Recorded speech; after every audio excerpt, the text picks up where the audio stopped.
Welcome to the Mission Driven You podcast. Today, I've got a great guest. Her name is Sunitha Sandeep. She's a coach who works with individuals and often high-powered individuals, helping them move beyond the simple analogies we've been given, things like mindset, and the methodologies we've been given that often constrain us from deeper levels of growth. She's got a really great framework, the Awake framework, which we're going to unpack. And I really love, she talked about the idea of a fierce grace. And that idea came out of her experience of overcoming some physical trauma and finding hope and growth after that. So I'm super excited that you tuned in today, and we'll get started right now.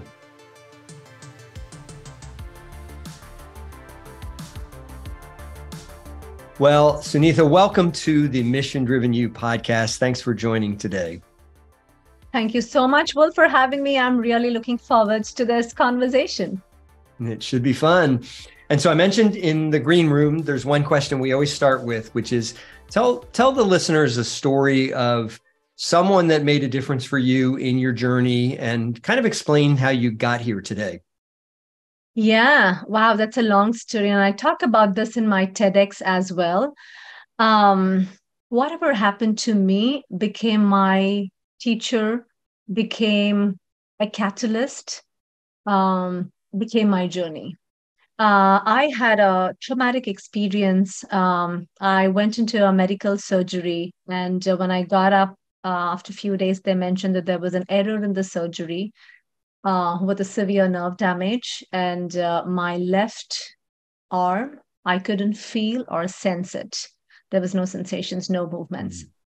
And till this time, Will, I was this, we drive with this consciousness of by me, right? Like everything is by me. I kind of control my life. And I come with a high achieving, high performing kind of a background academically, even at work. And so perfectionism and all of these. And then at this moment, it was like everything was ripped off from me, like everything just broke open.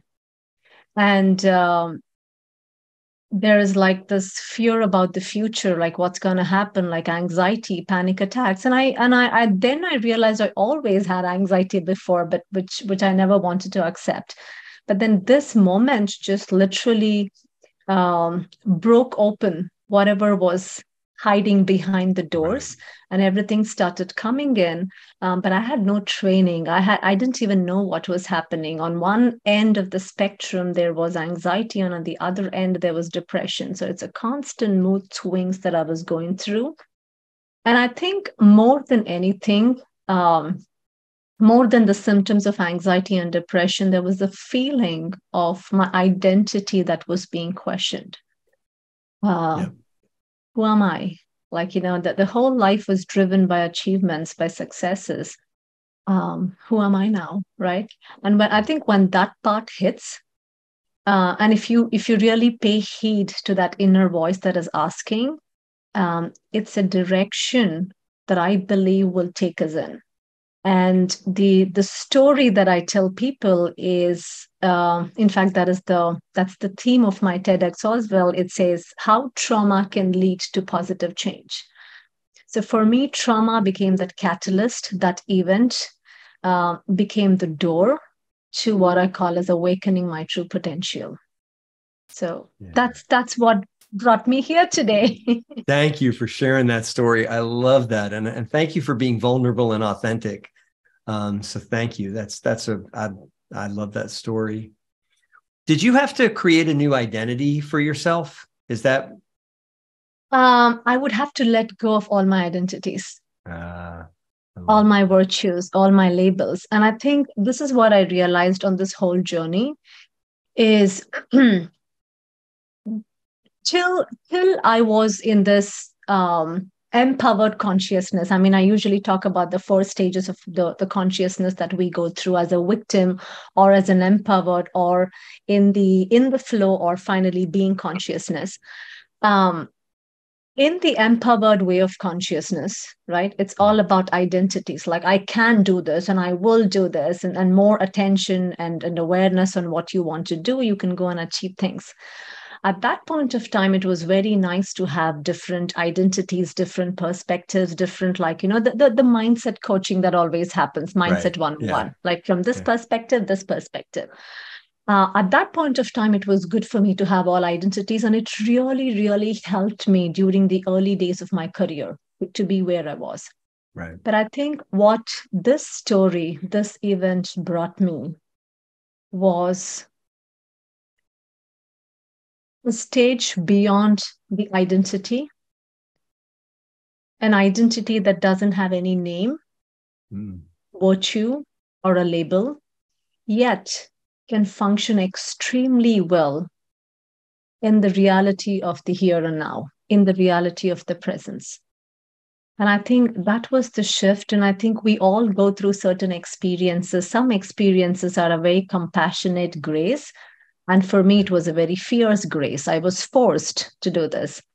And it's the journey was more about surrendering all the identities that I had, letting go of all the identities. It's not an easy one. Yeah. But I think it's probably what was needed for me at the stage that I was in. Yeah. Yeah. So it was more of a letting go of identities than any other identity coming in. Now, I know you've described yourself as somebody who had to overcome being a success addict. Yeah. And I'm somebody who knows about addiction. My personal journey, my TEDx is about my overcoming addiction and my journey through addiction. What was that like to overcome success addiction? Because I think for so many of us, like, yeah, we have these narratives, we have these stories, we have these things we think we're supposed to be. Yeah. How did you find the courage to overcome that addiction to at least a belief about success? Yeah. The way, I think, again, it was a forced way for me. It was more about, okay, I achieved everything that I wanted to achieve, yet I'm not happy. Yeah. Whatever I was told that I needed to do, good job and good everything, and like a success on paper. And this is literally what every client of mine goes through.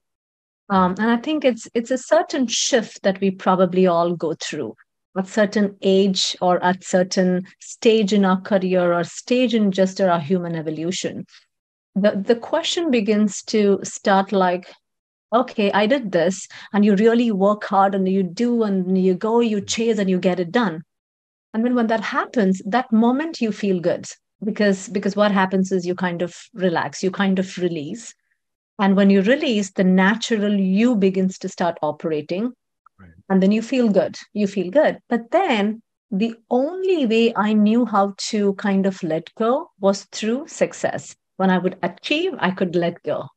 Right. But then what was happening was it would get into this hamster wheel. So the next time I had to feel myself, I had to connect to myself was by getting a result.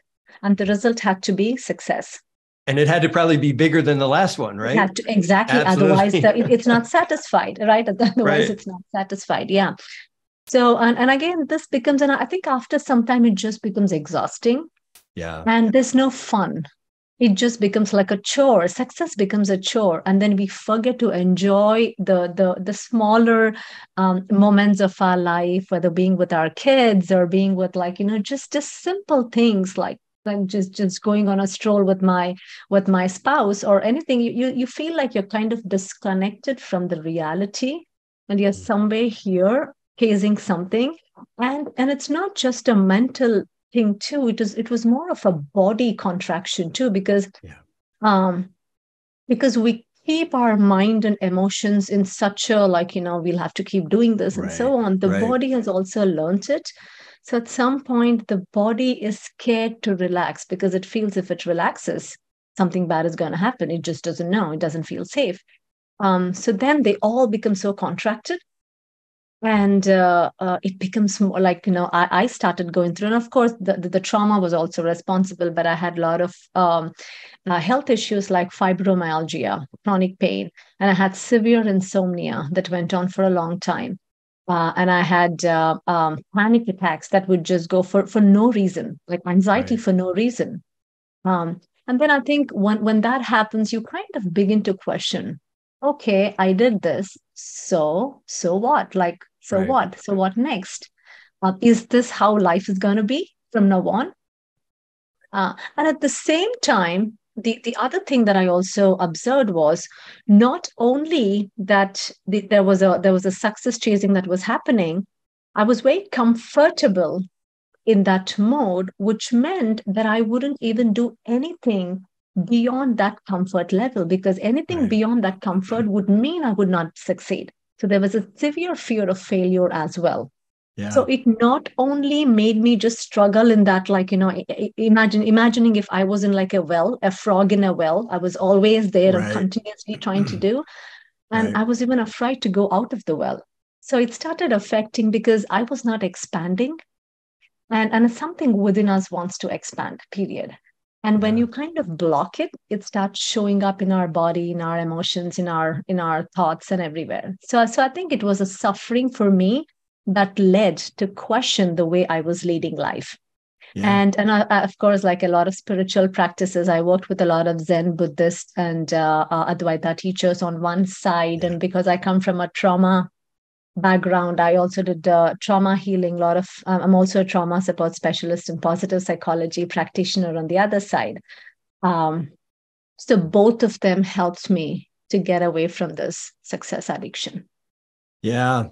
Wow, that's powerful. Did the fibromyalgia and the other physical effects that you began to feel, was that after the surgery, or where did that fall in the timeline of the surgery? Definitely, yeah, it was definitely after the surgery. It probably just exacerbated.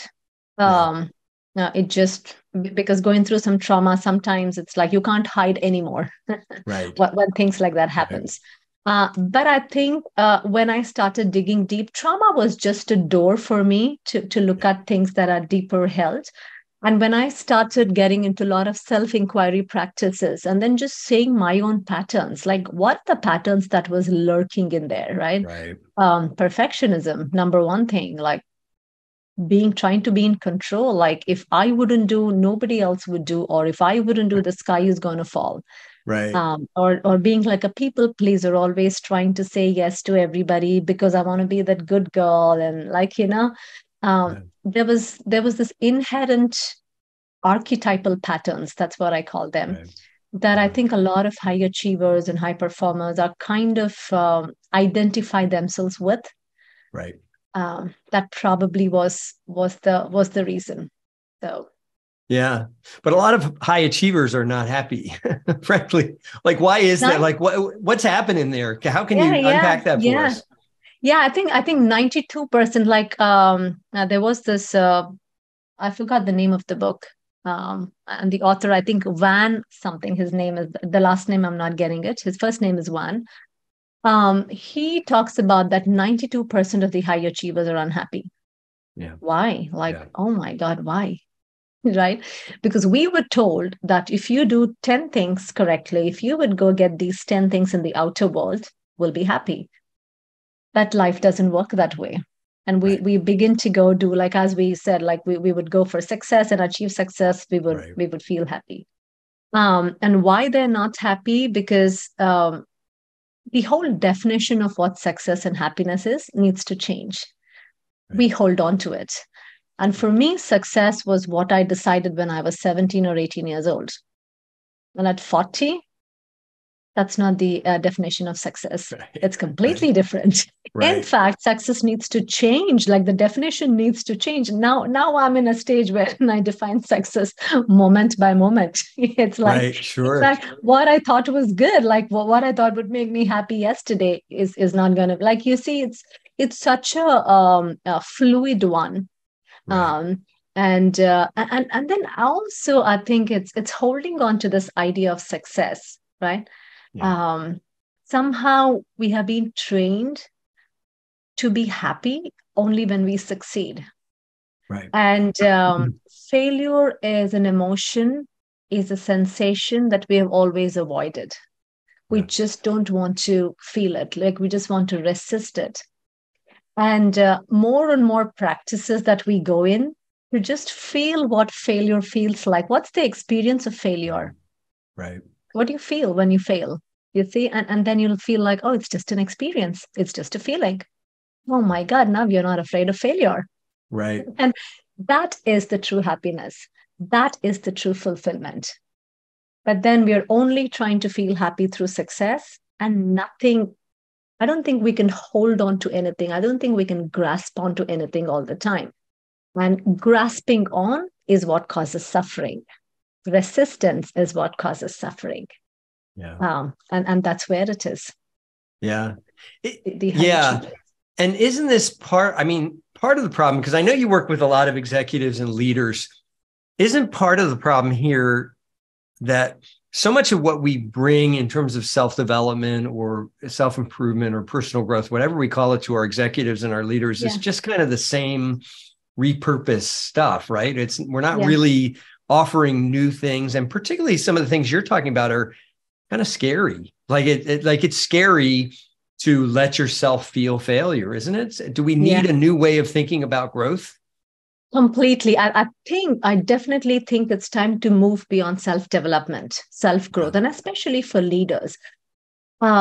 Executives, leaders have done a lot of self-development, and the way I approach is this way, Will. When somebody is talking, I need to grow, I need to develop myself, I need to fix myself, I need to improve myself.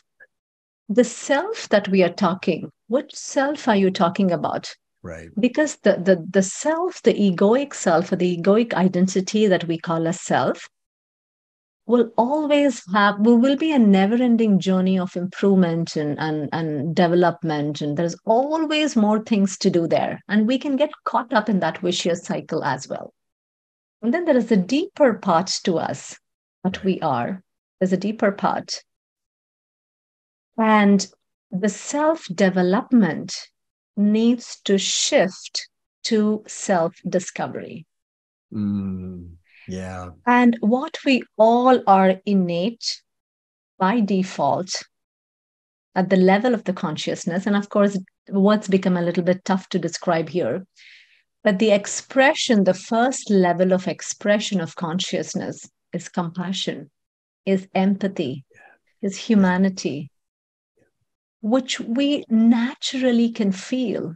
And when you actually listen, and this is what I tell the executives and leaders, if you really want to excel, listen to the other perspective, give your attention, give your awareness to them, because a time comes in wherein we need to move beyond self, beyond ourselves as leaders, because now it's the whole team that needs to come with us. It's not just me, right? It's beyond the concept of self.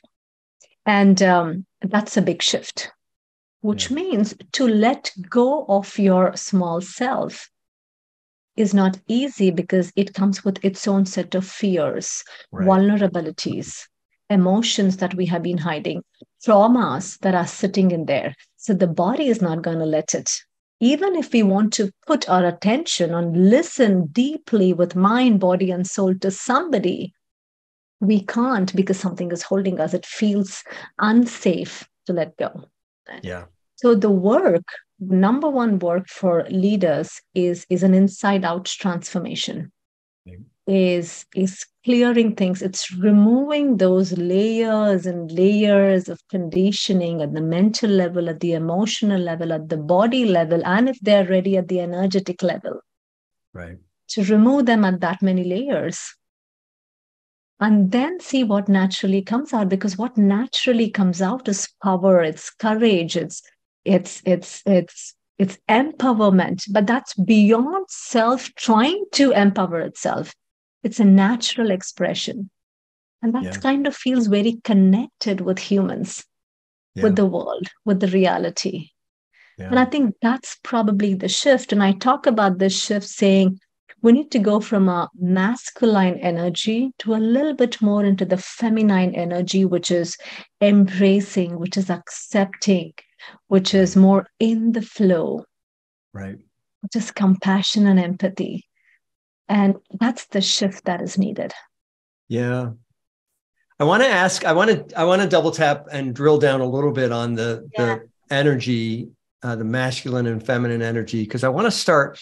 So some of the female leaders that I've worked with, one thing that has come up in coaching or other kinds of executive work is there's almost a fear to live into the feminine for women leaders, because they've bought into some cultural stories or narratives that tell them they're supposed to be like a man, or you're supposed to be hard charging, or type A personality, whatever that is. Type A. Yes. Yeah. So how do you work? Let's start with female leaders and help me understand, or help the audience understand, like, how do you work with female leaders and help them really embrace what is this great, this great inside way of thinking and way of coping from a feminine perspective? How do you help them embrace that? Yeah. Beautiful question. So I teach a process called as Awake, AWAKE, which is the 5 transformation shift. It's an acronym for each of the 5 shifts. So it's a step-by-step approach that we have to go. And in the first layer, it's the awareness. A stands for awareness. It's a lot of awareness at the mental level, at our archetypal patterns, and why we are doing what we are doing. And what is the fear? Is it like a fear that is motivating us? Is it the fear that's fueling us versus an inspiration that's fueling us? Because every trigger that happens to literally everybody, women or men, at the level is like, oh, I don't want to feel worthless. Oh, I don't want to feel insignificant. Oh, I don't want to feel lonely. I don't want to feel unloved, unrecognized, right?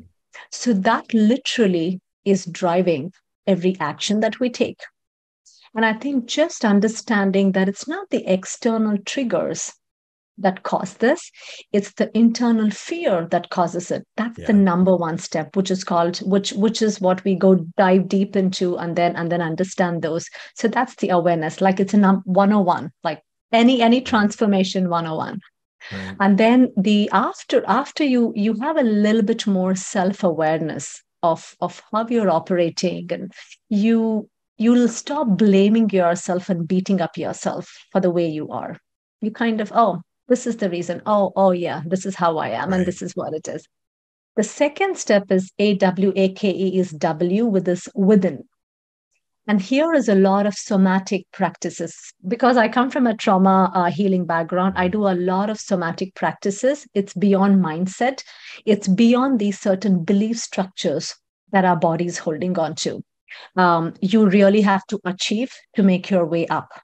You really have to be like really extremely masculine and be with that kind of an energy to make somebody else listen to you. No? Right? So these are the just inherent belief structures that are sitting within us. And again, W is within. It is like, why? Why did this happen? What are the belief structures that you went through as a kid, as a young adult? Who did you look to? Like maybe you saw that there was some other leader that you're kind of latching on to with respect to their level of working, their ways of working, or their energetic. You're just holding on to that and seeing that's the way.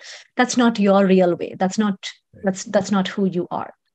So again, W is going completely within and releasing those stuck energies at the somatic level with a lot of self-inquiry practices. And then there is also understanding, okay, now I know who I am. I have a little bit of an awareness of why I'm behaving the way. And then what are these conditioned patterns? What is the action that I need to take? Because action here is not the external action that we take, which is a very internal action. What does acceptance mean? Mind, body, and soul. What does compassion mean? Again, from the mind, body, and soul. What does surrender mean? Wherein you surrender to the moment, yet taking action. Because usually we think surrender is like kind of letting go and I don't want to do anything. But surrender comes with a power inside of it. Behind it, there is a power. So those kind of actions need to happen. And then finally, there is a K part of it, which is all about what is your authenticity? Who are you? Why do you want what you want? And when we start tapping into those levels, our core values start coming into existence. And for women, we naturally are creative. we Right. naturally listen. Like it's like a biologically we are made that way anyways. More nurturing. That's who we Right. are. Like when our kids get sick, they come to mommy for whatever reason. Like it's just the nurturing part, the embracing part, the acceptance part. We are naturally that way. We are very tender. We can also be vulnerable. We share when women talk. We share a lot of vulnerable stuff. We are okay to be vulnerable when the right safe place is given to us. So we are already naturally this way. So we'll have to start tapping into those potential that is already within. And then the final stage is now you know all of these things. How are you going to go back to the world as a conscious wife, as a conscious parent, as a conscious leader, as a Right. conscious CEO, executive, manager, as a conscious individual contributor? It doesn't matter what you do Right. in the Sure. community, right? So I think it's a transformational shift that they would have to go through, and it's very different from the 10 steps to success kind of a work, which Yeah. is more on the masculine part of it. Right. Right. Right. Yeah. Yeah. So often that we view the steps to success kind of the way we view a football player moving the ball down the line, or Yeah, soccer player or whatever. Push forward. Use your muscle, use your might. And the yeah, idea of surrender is entirely different. It's just a very different paradigm. yeah. It is a beautiful book by Michael Singer. He talks all about the surrender. One is, of course, the untethered soul, and then Untethered the soul. second one is the surrender experiment. Yep. And I think who else to emulate from? He was a CEO. He was in the tech industry. He was a CEO, and then Yep. how he used surrender to navigate Yeah. things and the kind of things that happened to him. And I think it's an amazing story to read, to at least get a little bit inspired and not fear about surrender. Absolutely. Do you work with men? Because this is, I find that for men, it's even more kind of scary. They're like, we got told this story, and because most men, at least especially the ones I work with, don't tend to be in these relationships where they can be vulnerable. Those of us that have the good fortune of being in long-term recovery from addiction issues, Yes. like we recognize vulnerability and the power of it. But for a lot of men, there's this deep fear of vulnerability and this fear that we won't actually have the identity we're supposed to have if we show up and start thinking about surrender and awareness and looking within. How do you have any thoughts on how men can live into this feminine, but also just into a deeper sense of being? Yeah, although I mean I officially I only work with women, but I also Right. have worked with men in the past. Um, and I think I worked with men who have had trauma, which means even more vulnerable, even more difficult for them to let go because their bodies are also holding them. And I think it's literally for men, what I have seen is a lot of it comes from the going within part of it. More work. They kind of know who they are, they know, but then they kind of Yeah. rub it off and then say, yeah, I know, but I don't want to go there, right? I don't want to go into the deeper place. Right. And I think it's for them the work that is extremely important is more about the within part, the conditioned and then clearing it, and more so important is to give them the space wherein they can actually open up. And it's kind of like, sometimes when I have women in a group, it works very well for women in a group when they want to go within and release. But for men, like, they don't do well in a group Yeah. setting at all. It's like and I think it's the cultural conditioning also, right? Men are strong, like boys don't cry, and you can't Right. be emotional. It's, I think, just going through those levels of belief structures that they're holding on to and clearing that first, and then making it kind of ripe for whatever shows up within.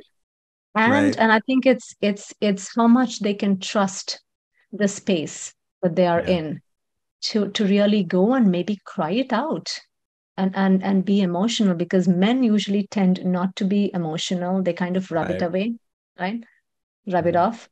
So Yeah. the within work is probably extremely more so important for men than women.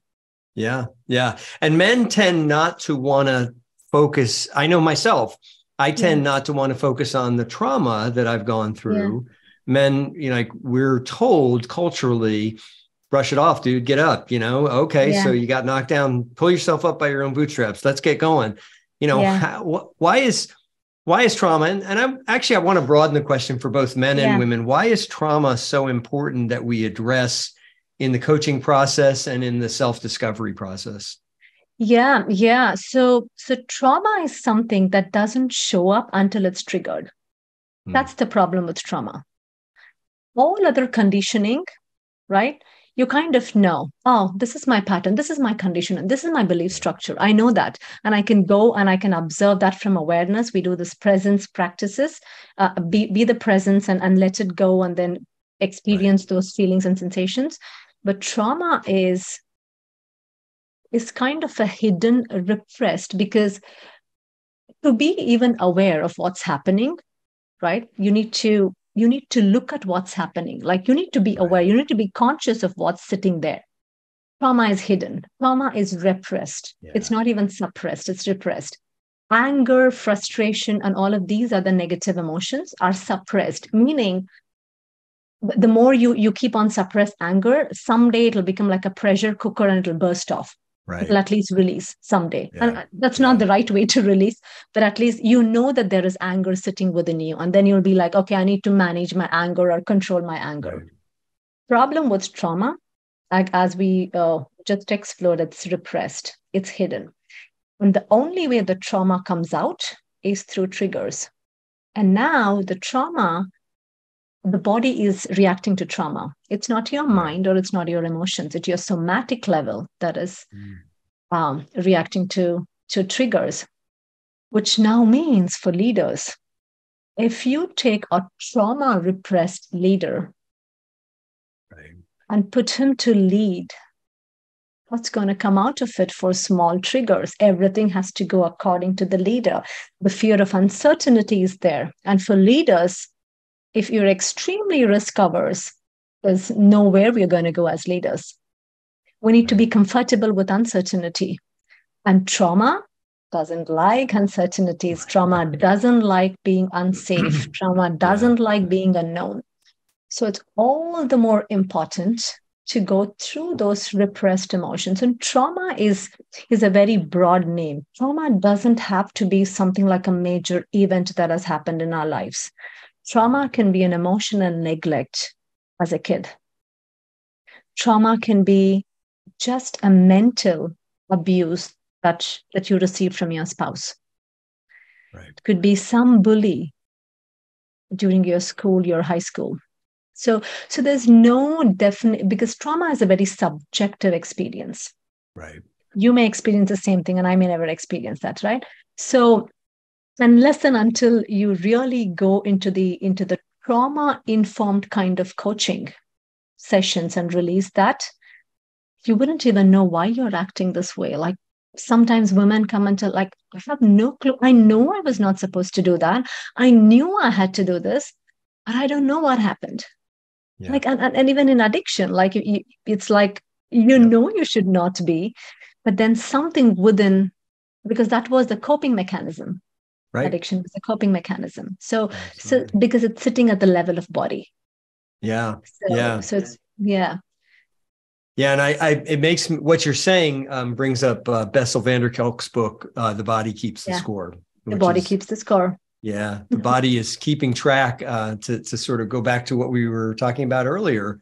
These physical things that we suffer, oftentimes it's trauma trying to find a way out, trying to make sense of itself in our lives. Yes, totally. Yeah. And the more repression happens, the more contraction happens in the body, chronic pain. And that is how it was for me, fibromyalgia, chronic pain, chronic fatigue. It was all like the body trying to cope up as much as it could. And then it gave up. How could people, if people are listening to this and maybe this is the first time they're thinking about trauma, or maybe they've heard trauma on other podcasts, or they've heard trauma being talked about, how could you help people self-coach apart from working with you or me and a coach? how can you help them self-coach so they can become aware of their trauma? A lot of inquiry-based practices. Yeah. And I think if somebody like trauma is slightly different, and usually I tell people to work with somebody at least for a few sessions, because the body has to relax for trauma to start. And if they don't have that privilege, or if they, for whatever reason, they cannot find a coach, or they don't have the financial ability for that, the best way is to inquire into why they're behaving the way they're behaving. Like they can take an example of a trigger that happened. And then like somebody said something that's a beautiful trigger that all literally happens every day for everybody. Right. And then, okay, what happens? Like, okay, if they triggered, so what? Right. And then, oh, they're not supposed to trigger. Why? What happens to you? What happens to me? Oh, I get irritated. Okay, so you get irritated. So you see, there is a recursive way of going within and within and within. And that'll come up and then say, and then usually that's related to some event. And if you are kind of really being honest with us, being present when something shows up, it'll always come in the form of some memory that is attached, some words that is attached, a picture, or the scene or the event where somebody was like talking to us, or like there's always something attached to it because body is holding on to it, and as soon as you release it, they just come to the surface. And our work is just to be present and being vulnerable, experience that, because once you experience, the game is over. That's all. Yeah. And I like that you highlighted inquiry. It's really, in some ways, I find, even in my own journey, in my own experience, it's having the courage to ask myself questions, having the courage to be curious about myself. Yeah. And being honest to whatever shows up. Absolutely. Yeah. Courage Now, and the honesty. Kind of one of the words that dominates the personal growth, personal development space is this whole idea of mindset. And I'm a big fan of mindset. I like Carol Dweck's book, but I also think it can be kind of a prison that we get stuck in. Yes. Why do we need to move beyond mindset if we're really going to grow and allow ourselves to discover our best self? Why do we need to move beyond this idea of mindset? Yeah. So for me, mindset, what it means is a set of belief structures, sort of what you believe in, right? I believe like I'm pathetic, or I am a failure and I can't. And it's good to give, you can be successful. You are successful. I am worthful. Like, usually when women come to me and that they have this fear of feeling worthless. And then it's like, oh, I tried being worthful. I tried these affirmations. I tried to believe. I did this mindset training that I am worthful. And what happens is now there was some belief structure that you held on to, was a lie that made you suffer. Now you're going all the way to the other side of the spectrum, and you hold on to the other belief structure that says, I'm worthful, which is kind of good lie. Like it's like when we start seeing reality, it doesn't care whether you're worthless or worthful. Right. It's inherently, there's no word that we can use to describe what we are, yet it's, again, any word that I give is going to make no sense. But inherently, we are what we are. We are neither worthless nor worthful. Like you see, but then it's very difficult for the mind to accept this. We only want to feel positive. And then this whole toxic positivity is extremely big right now, because we only held on to all the positive aspects. Like, I am this, I am always this, and everything happens for a reason. Everything will do this. It's good because we can let go of the negative thing to move on in life. But the problem is we hold on to it again. And now we start seeing everything with the lens of I'm always this. Everything happens for a reason. Yep. But then then what if that's not the case? What if it's reality is just reality? Reality is neither positive, reality is neither negative. Right. Right. And I think that's where the mindset practices go, like to take you from one level to another level to on the other side of the spectrum. It may help you, but then eventually what happens is any kind of grasping is a suffering. You can't hold on to any perspective. Perspective is the perspective of reality, because sometimes you need to set boundaries, sometimes you need to let go of boundaries. Right. And what decides which way to go is your internal intelligence, your innate intelligence. And Right. innate intelligence operates when there's no belief structures. Yeah. It Yeah. operates in the moment. Right. With reality. So I think for the next level of human evolution, mindset became like our foundation, which is great. It's probably time to let go of all the belief structures and then see what shows up without your thoughts, without beliefs, Yeah. without identities. Yeah. Yeah. And to go back to your awake model, Yeah, isn't awareness and mindset, they're very highly correlated. But they when we are. start to go within and do some of that somatic work, it's Yes, no longer just how we think about it, right? Now we're going deeper and we're giving ourselves the ability and the permission to go deeper, often below the mindset, which can seem a little scary, but it's really where the healing and growth happens, right? exactly. It's beyond the mindset at the somatic level, and it's feeling them. What happens if you feel you're worthful, of worthless, for example? Sure. Instead of Yeah. saying that you're worthful, what happens to you if you feel worthless? What does worthless feel like to you? Right. Right. Emotionally, somatically? What's the visceral, kinesthetic experience of what fearless or Right. worthlessness means? What does fear Right. mean, right? And because we can be comfortable in feeling worthless, the fear of worthless is not going to be driving our life. Yes. And I Yep. think that's where the next level of human evolution is. And I think a lot of people who have hyper like not even high performance, and I think a lot of people who have had this questioning that's starting within them. What is it? Where is it? What is this? The meaning and so on. I think they're pretty ripe enough to Right. fall into this new evolution or the new stage, which is more in the flow, being one with reality, a little bit of more spiritual.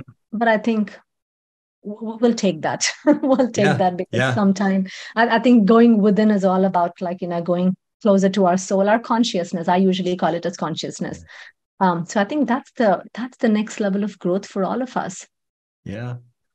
Well, I Mm. love that you brought up human evolution because I'm going to finish with us our time together with a really big question. So you've laid out, I love this awake model that you've laid out. And what I want you to imagine is that the most important world leaders are listening to this podcast episode and they Yeah. catch a vision for what you're advocating. And they begin to really take seriously this idea of moving beyond simply mindset and really do this deep internal work. And they encourage us culturally to do that. I want you to think, 10, 20, 30 years into the future. How can you imagine the world could be changed better and more deeply evolved if that were to happen?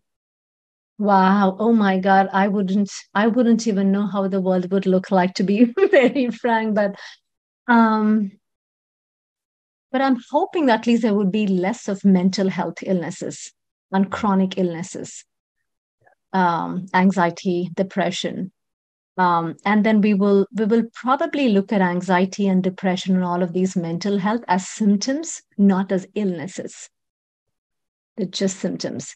And the more and more we are free from all of these struggles, internal struggles, probably who knows what the creative potential is hiding in within all of us. I can't even imagine what it's going to look like. I mean, life for me has completely changed from where I used to be and how I was thinking and how I was feeling and so on.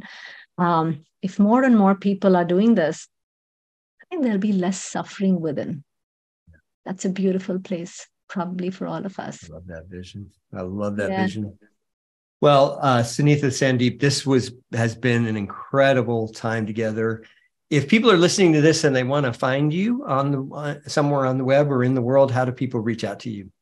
Yes, my website has all the details, www.sunithasandeep.com. And I also have a free 1-hour masterclass wherein I take them through the awake process. Some people have had shifts just by going through that process and listening, because it's all insights and aha realizations that do the quantum shifts. So, and I also have an ebook there that talks a little bit about my own journey and how I help people, and again about this awake process. And if somebody feels called to work with me, if they feel connected with this kind of work, they can reach out to me on that website, and we'll get in touch with them. Excellent. Thank you. This was such a great time. Thank you. Thank you so much, Will. And I really appreciate what you're doing, getting these kind of difficult conversations out to the world so people feel that they're not alone, and we all can evolve. Thank you. Thank you.